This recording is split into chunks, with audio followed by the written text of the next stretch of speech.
హాంకాంగ్లో మిలియన్ల కొద్దీ డాలర్లను మూటగట్టుకోవడానికి జనం పోటీ పడ్డారు. ఇప్పుడు తమిళనాడులో అందినంత సొమ్మును జేబుల్లో నింపుకొని ఉడాయించారు.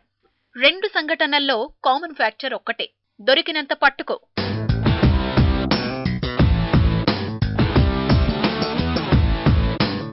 కోయంబత్తూర్ సమీపంలోని కోచి సేలం రహదారిపై పొడియపాళయం వద్ద ఓ ఇన్నోవా కారు ఆర్టీసీ బస్సు ఢీకొన్నాయి. అందులో నోట్ల కట్టలు కింద పడ్డాయి. ఇది తెలిసి జనం ఎగబడ్డారు. అందిన కాడికి కట్టల్ని జేబులో నింపుకున్నారు. కాస్త ఆలస్యంగా అక్కడికి చేరుకున్న పోలీసులు మిగిలిన కట్టల్ని స్వాధీనం చేసుకుని కారులో గాయపడ్డ ఇద్దరిని ఆసుపత్రికి తరలించారు. ఆ ఇద్దరూ కేరళలో మలత్తూరుకు చెందిన జలీల్, కొట్టాయంకు చెందిన డ్రైవర్ యాసర్ అబూబాకర్ గా పోలీసులు గుర్తించారు.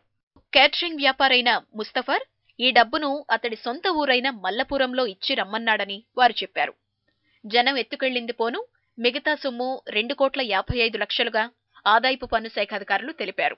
ఇది హవాలా డబ్బా లేక తీవ్రవాదులకు చేరవేస్తున్నారా అనే కోణంలో పోలీసులు దర్యాప్తు చేస్తున్నారు.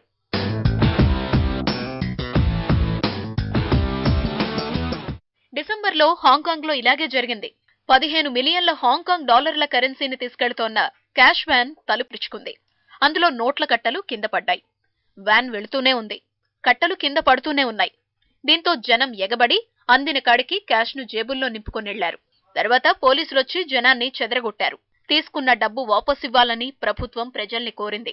దీంతో కొందరు వాపసిచ్చారు, చాలా మంది ఇవ్వలేదు. దీంతో ఆ సిరీస్ నోట్లను ప్రభుత్వం నిషేధించింది. ఏమైతేనే జేబుల నిండా నోట్ల కట్టలతో చాలా మంది హాంకాంగ్ వాసులు నిమిషాల్లో అపర కుబేర్లైపోయారు.